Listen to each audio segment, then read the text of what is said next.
శ్రీమాత్రే నమః. శనగల మాల ఎలా తయారు చేసుకోవాలి చూద్దాం రండి. అంటే ప్రతి గురువారం కూడా వేసుకోవచ్చు. ఇవాళ గురు పౌర్ణమి కాబట్టి బాబా గారికి శనగల మాల వేద్దామని అనిపించి తయారు చేస్తున్నాను. ముందు రోజు రాత్రి నానవేసుకున్న శనగల్ని ఉదయం లేసి చక్కగా కడుక్కొని ఇలాగా సన్నని సూదండి, మరి పెద్ద సూది కాదు, సన్నగా ఉండే సూదిని తీసుకొని ఒక్కొక్కటిగా గుచ్చుకుంటాము. అది నానిన శనగలైతే మీకు గుచ్చుతాయి.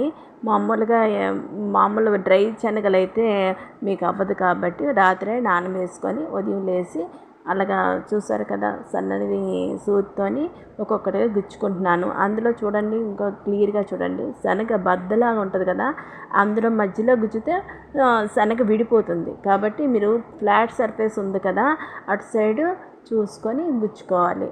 అలాగా ఫ్లాట్ సర్ఫేస్ వైపే మీరు గుచ్చాలి. గుచ్చితే చక్కగా పూసలాగా దిగుతుంది, కొంచెం మెత్తగా దిగుతుంది, కొంచెం గట్టిగా కూడా ఉంటుంది. చక్కగా మరీ గట్టిగా ప్రెస్ చేయకుండా కొంచెం దీనిగా ఒడుపుగా పట్టుకొని మీరు ఒక్కొక్కటిగా గుచ్చుకోవాలి. చూడండి, నేనైతే 27 శనగలు కట్టాను మాలగా.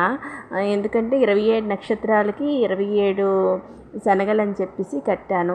నా దగ్గర ఉన్నటువంటి బాబా గారి విగ్రహం చిన్నది కాబట్టి దానికైతే కరెక్ట్గా సరిపోతుందని.